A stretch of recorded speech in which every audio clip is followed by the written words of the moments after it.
찌르는 고통 없이 혈당 관리하는 시대가 온다고요? 네, 어쩌면 정말 가까운 미래일지도 모릅니다. 안녕하세요, 여러분의 건강 도우미 골든헬퍼입니다. 오늘은 우리 모두에게 정말 중요한 건강 문제죠. 바로 이 당뇨병 관리에 대해서 좀 깊이 파고들어 볼까 합니다. 저희가 최근에 나온 여러 학술 자료하고 또 리포트들을 꼼꼼히 좀 살펴봤거든요. 그랬더니 와, 정말 놀라운 신기술 소식부터 당장 오늘부터 실천할 수 있는 그런 생활 속 관리법까지 여러분께서 꼭 아셔야 할 정보만 저희가 쏙쏙 뽑아서 알기 쉽게 전해드리겠습니다. 네, 반갑습니다. 당뇨병 관리.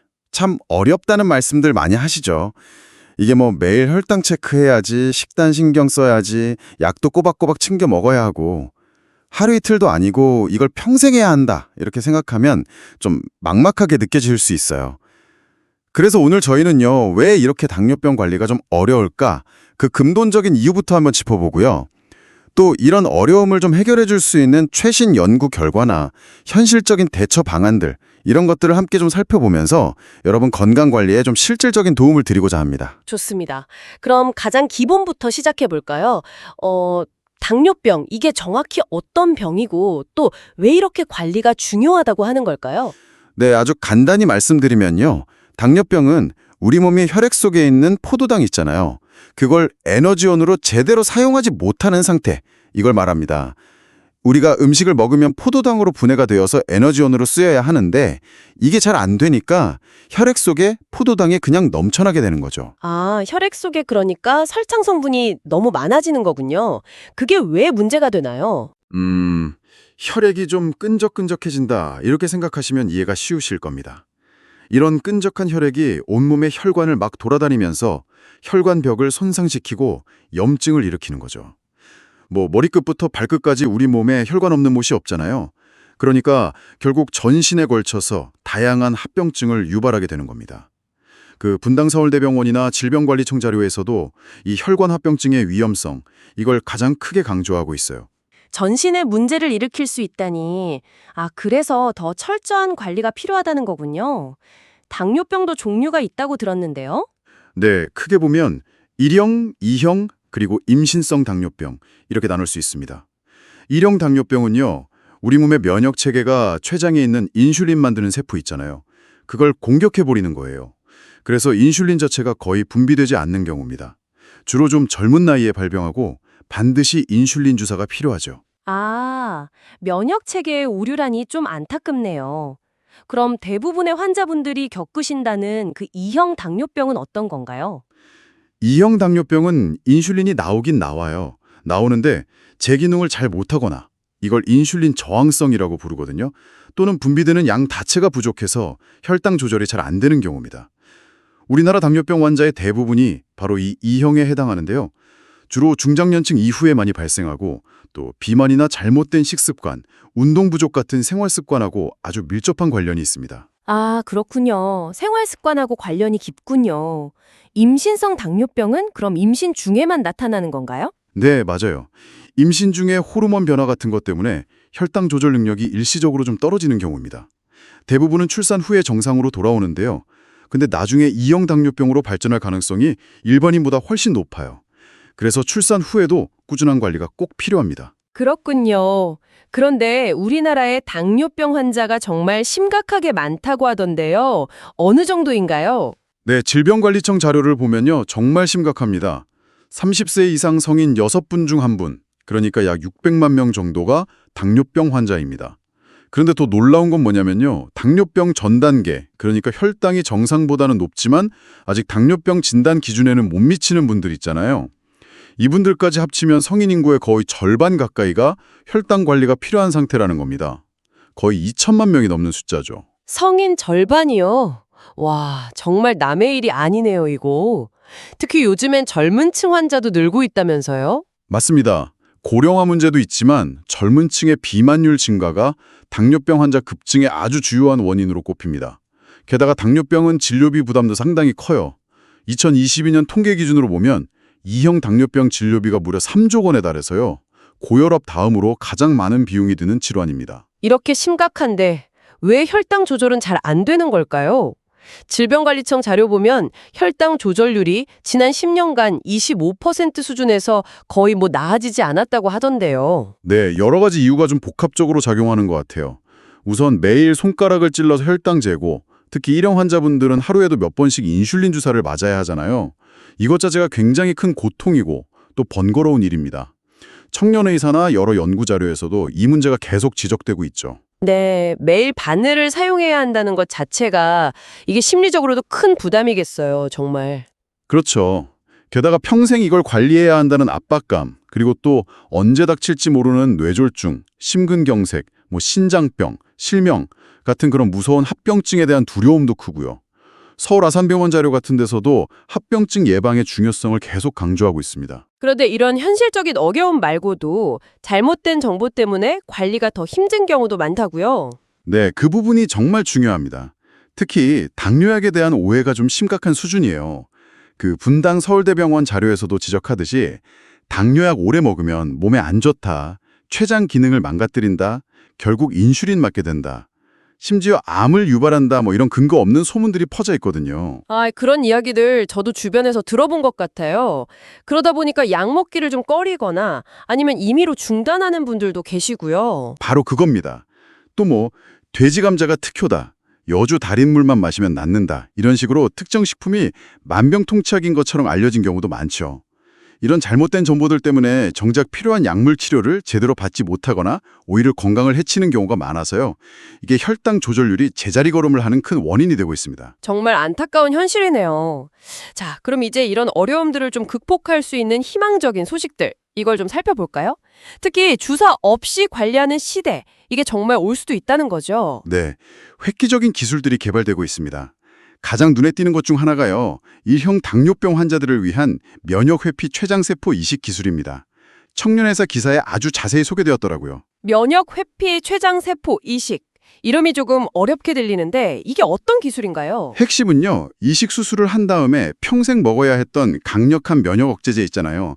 이걸 쓰지 않고도 다른 사람에게 기증받은 췌장세포를 이식할 수 있게 되었다는 겁니다. 면역억제제 없이요. 아니, 그게 어떻게 가능하죠? 이식하면 우리 몸이 당연히 거부 반응을 일으키지 않나요? 맞습니다. 원래는 거부 반응 때문에 면역 억제제가 필수였죠. 그런데 최신 유전자 편집 기술, 흔히 유전자 가위라고 부르는 기술을 이용했어요. 이걸로 이식할 췌장세포를 마치 투명 망토를 씌운 것처럼 변형시키는 겁니다. 우리 몸의 면역세포가 이식된 세포를 남의 것으로 인식하지 못하게 하거나 아니면 이건 공격 대상이 아니다, 이렇게 인식하게 만드는 거죠. 와, 세포를 변신시켜서 면역 체계를 속이는 거군요. 대단한데요? 네, 그렇습니다. 이렇게 유전자를 편집한 새로운 췌장세포, UP421이라고 하는데요. 이걸 실제로 일형 당뇨 환자에게 이식했더니 면역 억제제 없이도 12주 동안 거부 반응이 없었고요. 인슐린도 잘 분비되는 것을 확인했다는 아주 놀라운 결과가 나왔습니다. 정말 대단하네요. 이식은 그럼 어떻게 하나요? 췌장에 직접 씹는 건가요? 더 흥미로운 점은요, 췌장이 아니라 팔 근육에 이식한다는 겁니다. 팔 근육은 혈관이 풍부하고 또 접균이 쉬워서 비교적 간단한 수술로 이식이 가능하다고 해요. 팔 근육이에요. 정말 신기합니다. 그럼 이 기술이 성공적으로 상용화된다면 어떤 의미가 있을까요? 일형 당뇨병의 완치 가능성을 열었다는 점에서 정말 큰 의미가 있습니다. 면역 억제제는 사실 감염이나 암 발생 위험을 높이는 등 부작용이 만만치 않았거든요. 이 문제를 해결할 수 있다면 일형 당뇨 환자분들의 삶의 질이 정말 획기적으로 개선될 겁니다. 물론 아직은 초기 연구 단계지만 굉장히 중요한 진전이라고 할 수 있습니다. 일형 당뇨 완치의 길이라니 정말 희망적인 소식이네요. 그럼 매일 혈당 체크하는 번거로움, 이걸 좀 덜어줄 기술도 있을까요? 네, 있습니다. IBS 나노입자 연구단에서 개발한 스마트 패치라는 게 있어요. 피부에 붙이는 작은 패치인데요. 아주 적은 양의 땀, 1마이크로리터면 정말 작은 물방울 하나 정도거든요. 그 정도 땀만으로 혈당을 측정할 수 있습니다. 특수 센서 덕분에 정확도도 많이 높였다고 하고요. 땀으로 혈당을 잰다니? 와, 정말 편리하겠네요. 그럼 이제 손가락 찌르는 고통이 사라지는 거네요? 네, 그렇죠. 여기서 한 걸음 더 나아가서요. 측정한 혈당 수치에 따라서 필요한 양의 약물을 자동으로 피부 밑으로 전달해주는 기능까지 갖췄습니다. 아주 미세한 약물침, 마이크로니들이라고 하죠. 이게 패치 안에 들어있어서 혈당이 높으면 알아서 메트포르민 같은 약물을 넣어주는 거죠. 통증은 거의 없다고 합니다. 와, 측정부터 약물 투여까지 패치 하나로 다 해결된다니 정말 놀랐습니다. 매일 주사 맞아야 하는 분들께는 진짜 반가운 소식이겠어요. 그렇죠? 운동 중에도 사용할 수 있는 패치형이 있고 또 일회용으로 간편하게 쓰는 스트립형으로도 개발 중이라고 하니까 실용성도 높아 보입니다. 체열과 주사의 고통이나 번거로움 없이 지속적인 맞춤 관리가 가능해지는 미래, 이걸 기대해 볼 수 있겠습니다. 패치도 정말 혁신적인데 혹시 이것보다 더 간편한 방법도 지금 연구되고 있나요? 네, 상상하기 좀 어려우실 수도 있는데요. 숨 쉬는 것만으로 혈당을 측정하는 기술도 개발되었습니다. 아이작이라는 이름의 기기인데요. 크기가 500원짜리 동전만 합니다. 네. 숨 쉬는 것만으로요? 아니, 어떻게 그게 가능하죠? 이걸 목걸이나 옷핀처럼 착용하고 있으면요. 우리가 내쉬는 숨 속에 아주 미량 포함된 특정 가스 있잖아요. 아세톤 같은 휘발성 유기화합물. 그 가스의 농도를 분석해서 혈당 수치를 알아내는 원리입니다. 특수한 센서 기술, MOX 센서라는 걸 활용했다고 하네요. 와, 조월 공사용 과학영화에나 나올 법한 이야기 같아요. 그럼 이걸로 24시간 혈당 체크가 가능한 건가요? 네, 24시간 연속으로 혈당 변화를 추적하고요. 스마트폰 앱으로 결과를 바로 확인할 수 있습니다. 가족이나 의사 선생님하고 데이터를 공유할 수도 있고요. 혈당이 위험 수준으로 높아지면 알림도 보내줍니다. 한 번 충전하면 30시간 이상 사용할 수 있다고 하니 정말 편리하겠죠? 바늘 공포증이 있는 분들께는 정말 최고의 소식일 겁니다. 이야, 정말 기술의 발전이 눈부시네요. 이런 비침습적인 방법들이 상용화되면 당뇨 관리가 훨씬 수월해지겠어요. 기술뿐 아니라 약물 치료 분야에서도 좋은 소식이 있다고요? 네, 먹는 약의 발전도 주목할 만합니다. 특히 GLP-1 작용제라는 계열의 약물이 있는데요. 이게 원래 주사제로 많이 쓰였는데 최근에는 먹는 약, 경구용으로도 개발되어서 좋은 효과를 보이고 있습니다. 그 더바이오에서 오포글리프론이라는 약물의 음상 3상 결과를 소개했죠. 아, 주사 맞기 부담스러워하는 분들 많으신데 먹는 약으로 나왔다니 반갑네요. 효과는 어떤가요? 이형당뇨병 환자를 대상으로 한 연구에서요. 하루에 한 번 복용하는 것만으로 혈당 강화 효과는 물론이고 체중까지 평균 7kg 이상 줄이는 효과를 보였습니다. 게다가 췌장 기능 개선 효과까지 확인되었다고 하니까 여러모로 기대가 큽니다. 혈당 조절과 체중 감량을 동시에 그것도 먹는 약으로 할 수 있다니 정말 매력적이네요. 네, 복용 편의성이 높아진다는 게 가장 큰 장점이죠. 물론 기존의 주사형 GLP-1 작용제도 여전히 중요한 치료 옵션입니다. 특히 체중 감소 효과가 굉장히 커서요. 최대 20%까지 빠진다고 하니까 비만을 동반한 이형당뇨 환자분들에게는 큰 도움이 되고 있습니다. 네, 당뇨 관리의 미래가 좀 밝아 보이는데요. 하지만 아무리 좋은 기술과 약이 나와도 아까 말씀하신 약에 대한 오해나 잘못된 민간요법에 대한 믿음 이런 게 발목을 잡는다면 소용이 없을 것 같아요. 이 부분을 좀 확실히 짚고 넘어가야 할 것 같습니다. 네, 정말 중요한 문제입니다. 특히 어르신들 사이에서 당뇨약 오래 먹으면 몸 버린다. 이런 인식이 꽤 강한 편인데요. 분당서울대병원 자료를 보면 이건 명백한 오해입니다. 어떤 점이 오해인가요? 뭐 약을 먹으면 췌장이 더 나빠진다거나 결국 인슐린 신세 지게 된다. 이런 걱정도 많이 하시던데요. 오히려 정반대입니다. 당뇨약을 꾸준히 복용해서 혈당을 잘 조절하는 것이 그동안 혹사당했던 췌장을 좀 쉬게 해주는 거고요. 남은 췌장 기능을 최대한 오래 보존하는 길입니다. 약 때문에 인슐린을 맞게 되는 게 아니고요. 병이 진행되어서 췌장 기능이 더 떨어지면 그때 인슐린이 필요해지는 겁니다. 약으로 관리를 잘하면 인슐린 사용 시기를 최대한 늦출 수 있어요. 그렇군요. 약이 오히려 췌장을 보호해주는 거군요. 그럼 안전성에 대한 우려는 어떤가요? 예전에 그 발암물질 검출 뉴스도 있었잖아요. 네, 메트포르민이라는 약에서 미량의 NDMA가 검출되어서 회수된 적이 있었죠. 하지만 그때 검출된 양은요. 우리가 훈제 삼겹살 같은 음식 먹을 때 섭취하는 양보다도 훨씬 적은 수준이었고요. 문제가 된 제품은 모두 회수 조치되었습니다. 현재 처방되는 당뇨약들은 수많은 연구와 실제 사용 경험을 통해서 안전성이 충분히 검증된 약들입니다. 물론 사람에 따라서 속쓰림 같은 위장장애가 나타날 수는 있어요. 하지만 이건 의사 선생님하고 상의해서 용량을 조절하거나 다른 약으로 변경하는 등 충분히 관리할 수 있습니다. 막연한 불안감 때문에 약 복용을 거부하는 것이 훨씬 더 위험합니다. 아, 약에 대한 오해는 정말 확실히 풀어야겠네요. 그럼 기적의 식품은 어떤가요? 여주나 돼지 감자 같은 거요. 어르신들 많이 드시던데. 네, 보리차, 양파 껍질, 여주, 돼지 감자 정말 많은 식품들이 당뇨 특효약처럼 알려져 있죠. 하지만 안타깝게도 특정 식품만으로 당뇨병을 치료할 수 있다는 과학적 근거는 없습니다. 혈당 조절에 미미한 도움을 줄 수는 있을지 몰라도 절대로 의사가 처방한 약을 대신할 수는 없습니다. 오히려 좋다고 해서 너무 많이 드시다가 간이나 신장에 무리가 가는 경우도 있고요. 균형 잡힌 식단에 일부러 적당히 드시는 것은 괜찮지만 여기에 의존해서는 절대로 안 됩니다. 결국 약물 치료는 의사 선생님하고 상의해서 꾸준히 하고 생활 습관 관리가 기본이다. 이 말씀이시군요. 그렇습니다. 아무리 좋은 기술과 약이 있어도 기본이 바로 서지 않으면 소용없습니다. 질병관리청에서 강조하는 당뇨병 예방관리 5대 수칙이라는 게 있는데요. 이걸 꼭 기억하시면 좋겠습니다. 5대 수칙이요? 어떤 것들이죠? 어르신들도 따라하기 쉬울까요? 네, 충분히 하실 수 있습니다. 첫째는요, 적정 체중과 허리둘레 유지하기. 그러니까 배가 너무 나오지 않게 신경 쓰는 거죠. 남성은 90cm, 여성은 85cm 미만이 목표입니다. 둘째는 규칙적으로 운동하기. 일주일에 3번 이상, 한 번에 30분 이상, 약간 숨이 찰 정도로 걷거나 운동하는 것이 좋습니다. 너무 무리하지 않은 선에서 꾸준히 하는 게 중요하고요. 체중 관리와 운동, 역시 기본이네요. 세 번째는 뭔가요? 셋째는 균형 잡힌 식단으로 골고루, 그리고 제때 식사하기. 기름진 음식, 짠 음식, 단 음식은 좀 줄이고 채소를 충분히 드시는 게 좋습니다. 밥은 잡곡밥 위주로 드시면 더 좋고요. 그리고 넷째, 술은 되도록 적게 마시기. 절주죠. 다섯째, 담배는 반드시 끊기. 금연입니다. 이 5가지만 잘 지켜도 당뇨 예방과 관리에 정말 큰 도움이 됩니다. 식단 관련해서 어르신들이 특히 궁금해하시는 게 있어요. 단 음식을 먹으면 무조건 당뇨에 걸리나요? 그리고 과일은 먹어도 괜찮은지, 요즘 유행하는 제로 음료는 어떤지도 좀 알려주세요. 네. 단 음식을 먹는다고 바로 당뇨병에 걸리는 건 아닙니다.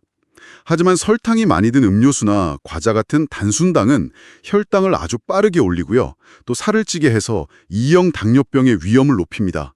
그래서 피하는 게 좋죠. 과일은 비타민하고 섬유질이 풍부해서 적당량 드시는 건 좋습니다. 다만 한 번에 너무 많이 드시지 않도록 양 조절이 좀 필요하고요. 제로 음료는 설탕 대신 인공 감미료를 쓴 건데요. 칼로리는 없지만 장기적인 건강 효과에 대해서는 아직 좀 논란이 있습니다. 세계보건기구 WHO에서도 사용 자제를 권고하고 있고요. 가장 좋은 음료는 역시 맑은 물입니다. 그렇군요. 결국 골고루 적당히 규칙적으로 먹는 건강한 식습관이 중요하다는 거네요. 그리고 미리미리 발견하는 것도 중요하겠죠. 맞습니다. 당뇨병은 초기 증상이 없는 경우가 많아서 소리 없는 살인자라고도 불리잖아요.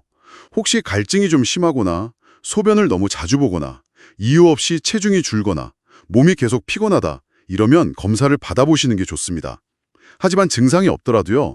35세 이상이거나 또는 비만, 가족력, 고혈압 같은 위험 요인이 있다면 매년 혈당 검사를 받는 것이 안전합니다. 국가건강검진 항목에 포함되어 있으니까 꼭 챙기시기 바랍니다. 가족력 이야기가 나와서 말인데 부모님이 당뇨시면 자녀도 무조건 걸리는 건가요? 유전적인 영향이 분명히 있습니다. 가족력이 있으면 발병 위험이 높아지는 것은 사실이에요. 하지만 유전적 요인이 전부는 아닙니다. 생활 습관 관리를 어떻게 하느냐가 훨씬 더 중요합니다. 가족력이 있어도 건강하게 생활하면 충분히 예방할 수 있고요. 반대로 가족력이 없어도 관리를 잘못하면 당뇨병에 걸릴 수 있습니다. 네, 오늘 당뇨병 관리에 대해서 정말 많은 이야기를 나눴습니다. 혁신적인 기술부터 잘못된 상식 바로잡기, 그리고 가장 중요한 생활 습관 관리까지 정말 알찬 정보들이었네요. 네, 좀 정리를 해보자면요. 당뇨병 관리에 있어서 획기적인 기술들이 우리 곁으로 다가오고 있는 것은 분명 희망적인 소식입니다. 하지만 더 중요한 것은 바로 오늘 우리가 실천할 수 있는 건강한 생활 습관과 꾸준한 관리, 그리고 정확한 정보에 귀 기울이는 자세입니다. 근거 없는 이야기에 흔들리지 마시고요. 궁금한 점은 반드시 주치의 선생님과 상의하면서 올바른 길을 찾아가시길 바랍니다. 맞습니다. 새로운 기술에 대한 기대와 함께 오늘 내가 할 수 있는 작은 노력들이 모인다면 당뇨병도 충분히 관리하면서 건강하고 활기찬 삶을 누리실 수 있습니다. 여러분, 희망을 잃지 마세요. 네, 적극적으로 배우고 관리하는 자세가 중요합니다. 여러분의 건강한 삶을 진심으로 응원합니다. 네, 오늘 저희 골든 헬퍼가 준비한 이야기는 여기까지입니다. 계속해서 삶에 도움이 되는 유익한 건강 정보를 받아보시려면 구독과 좋아요 꼭 부탁드립니다. 감사합니다. 마지막으로 이 질문을 한번 던져보고 싶네요. 지금으로부터 한 10년 뒤, 우리는 당뇨병을 어떻게 관리하고 있을까요? 그리고 그 미래를 더 건강하게 맞이하기 위해 오늘 여러분은 무엇을 시작하시겠습니까?